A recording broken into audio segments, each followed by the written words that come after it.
Hi అండి, అందరికీ నమస్కారం. మనం కార్తీక పురాణం చదువుకుంటున్నాం కదండి. ఇవాల్టి అధ్యాయం 12వ అధ్యాయం. ఏవైనా తప్పులు చదివితే క్షమించండి. కార్తీక ద్వాదశి విశిష్టత. వశిష్ఠుడు జనక మహారాజా, కార్తీక మాసంలో చేయవలసిన విధులను, వాటి గొప్పదనాలను, ఆరాధనలను, ఉత్సవాలను, దాన ధర్మాలను అత్యంత గొప్పవని వివరించాను. ఈ నెలలో రోజులన్నీ ఒక్కో రోజుని మించి మరొక రోజు చాలా గొప్పవి. ఈ మాసంలో సోమ మంగళవారాలు చక్కటి ఫలితాలను ఇస్తాయి. కార్తీక శని త్రయోదశి మంగళవారాల కంటే మిక్కిలి ఫలప్రదము. శని త్రయోదశి కంటే కార్తీక పౌర్ణమి అత్యంత ఫలదాయకము. కార్తీక పాడ్యమి గొప్పది. పాడ్యమి కంటే గొప్పది ఏకాదశి. కార్తీక ఏకాదశి కంటే ద్వాదశి అనేక రెట్లు అధిక ఫలితాన్ని ఇస్తాయి. బహుళ ఏకాదశి రోజున ఉపవాసం ఉండి కార్తీక ద్వాదశి పారాయణం చేయడం వలన అనేక బ్రాహ్మణ సమారాధనలు చేసిన ఫలితాలు కలిగిస్తాయి. అంతేకాక గంగానది ఒడ్డున గ్రహణము వచ్చిన రోజు అనేక వేల మంది బ్రాహ్మణులకు సంతర్పణ చేసిన ఫలితం కూడా సిద్ధిస్తుంది. పుణ్యప్రదమైన తిథులలో చేసే సంతర్పణలన్నింటికంటే ద్వాదశి నాడు చేసే సంతర్పణలు ఇచ్చే ఫలితాలు అనంతము.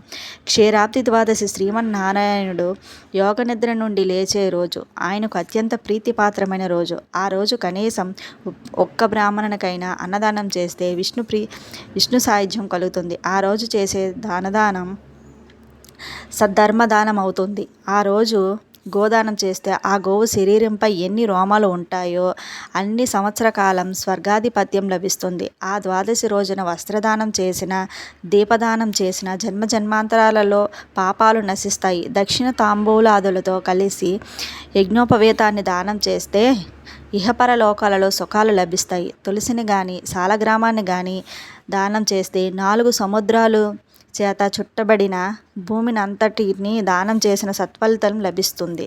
రాజర్షి, దీనికి సంబంధించిన ఒక ఇతిహాసాన్ని వినిపిస్తాను, సావధాన మనస్సుతో విను. పావనమైన గోదావరి నది ఒడ్డున దయాదాక్షిణ్యాలు లేని యుక్తాయుక్తములు పాటించని కఠినాత్ముడైన ఒక వైశ్యుడు ఉండేవాడు. దురాచారుడైన ఆ వైశ్యుడు పొరుగురిలోని ఒక బ్రాహ్మణునకు ధనం అప్పుకి ఇచ్చాడు. చెప్పిన సమయానికి బ్రాహ్మణుడు డబ్బు చెల్లించలేకపోయాడు.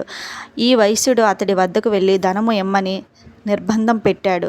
ఆ బ్రాహ్మణుడు మరికొంతకాలం గడువు ఇవ్వమని అడిగాడు. అప్పు తీర్చని వాడు కల్పాంతం వరకు నరకంలో పడి కొట్టుమిట్టాడుతాడు కనుక జంతువుగానైనా పుట్టి నీ అప్పు తీరుస్తానన్నాడు. ఆ మాటలకు కోపగించుకున్న వైశ్యుడు, ఈ జన్మలో నా రుణం తీర్చవు గాని మరుసటి జన్మలో తీరుస్తానంటావా అని అతడిని ఏసడించుకుంటూ కోపంతో కత్తితో పొడిచి ఆ బ్రాహ్మణుని చంపాడు. కానీ జరిగిన దానికి తనను రాజభటులు పట్టుకుంటారేమోనని భయపడి తన ఊరికి పారిపోయాడు. కాలం గడిచిపోతుంది. ఆయుర్దాయం తీరిపోయి మరణించిన వైశ్యుడు యమభటులు వచ్చి ఆ వైశ్యుని తీసుకెళ్ళి నరక కూపంలో పడేసి చిత్రహింసలు పెడుతున్నారు. కఠినాత్ముడైన వైశ్యుణ్ణి ధర్మవీరుడి దయామయుడైన కుమారుడు ఉన్నాడు. ధర్మవీరుడు తండ్రి వలె కాక దాన ధర్మాలు చేస్తూ భేదసాధలను ఆదరిస్తూ మంచి పేరు తెచ్చుకున్నాడు. త్రిలోక సంచారం చేస్తున్న నారదుడు ఒకరోజు ధర్మవీరుని గ్రామానికి వచ్చి అతడి ఇంటికి వచ్చాడు. ధర్మవీరుడు నారదునకు నమస్కరించి, మునిచంద్ర, మీ రాకతో నా జన్మ పావనమైంది. నేను చేసే సత్కార్యాన్ని స్వీకరించి నన్ను అనుగ్రహించండి అంటూ ప్రార్థించాడు. నారదుడు ఆ వైశ్యపుత్రునితో, ఓ ధర్మవీర, నువ్వు పేరుకు తగిన పేరు ప్రతిష్టలు సంపాదించావని, పరమ దయానిధివని విన్నాను. నీకు ఒక హితవు చెప్పాలనిపించి వచ్చాను. నీ తండ్రి నరకంలో యమయాతనలు అనుభవిస్తున్నాడు. అతడికి ఉత్తమ గతులను కలిగించవలసిన పుత్రుడు నువ్వే కదా అన్నాడు. నారదుడు మాటలు వింటున్న ధర్మవీరుడు మనసులో సందేహం ఉదయించింది. అది గమనించిన నారదుడు, ధర్మవీర, అంతటి మహా పాపాత్ముడు నీ వలన మేలు ఎలా కలుగుతుందా అని సందేహించుకో. ఇది కార్తీక మాసం. ఈ మాసంలో ద్వాదశి నాడు సాలగ్రామాన్ని దానం చెయ్యి.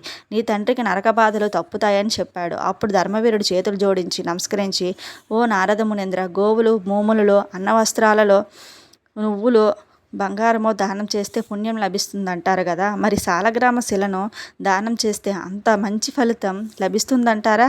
అదేమైనా ఆకలి తీరుస్తుందా, ఆర్తిని తీరుస్తుందా అని ప్రశ్నించాడు. నారదుడు ఎన్ని విధాలు చెప్పినా ధర్మవీరుడు నారదుడు చెప్పిన విషయం నచ్చలేదు. ఇప్పటి వరకు నేను ఎన్నో దానాలు చేశాను. వాటిలో దేని వలన నా తండ్రి బాధలు తొలగపోలేదు. కానీ అంతటి బాధలు ఈ రాతి వల్ల తీరుతాయా అన్న మాటను నేను నమ్మలేకపోతున్నాను అన్నాడు ధర్మవీరుడు నారదుడితో.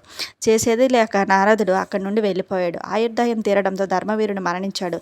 సమర్థత, సంపద, దానం చేసే స్వభావం ఉండి కూడా ధర్మవీరుడు నారదుడు చెప్పిన మాటలను నిర్లక్ష్యం చేశాడు. సాలగ్రామ దానాన్ని తిరస్కరించాడు. ఆ కారణంగా ధర్మవీరుడు శరీరం వదిలిన తర్వాత పులి, కోతి, పందులుగా అనేక జన్మలు ఎత్తి చివరకు ఒక సద్బ్రాహ్మణుని ఇంటి యందు స్త్రీగా జన్మించాడు. యవ్వనవతి అయిన ఆ కుమార్తెకు తండ్రి వివాహం చేశాడు. వెంటనే ఆ వరుడు మరణించడంతో ఆమెకు వైధవ్యం సంప్రాప్తమైంది. తండ్రి ఆమెను గురించి ఆలోచించి ఊహించి మనోనేత్రం దివ్య దృష్టితో చూసి సాలగ్రామాన్ని దానం చేయడానికి నిరాకరించినందువలన ఇప్పుడు ఈమెకు ఈ ఆపద సంభవించిందని తెలుసుకున్నాడు. వెంటనే కార్తీక సోమవారం నాడు కుమార్తె చేత కార్తీక పూజ చేయించి సాలగ్రామాన్ని దానం చేయించాడు. ఉత్తమమైన ఆ దానం వలన ఆమె పూర్వం చేసిన దోషం నశించింది. ఆమె భర్త మళ్ళీ బ్రతికాడు.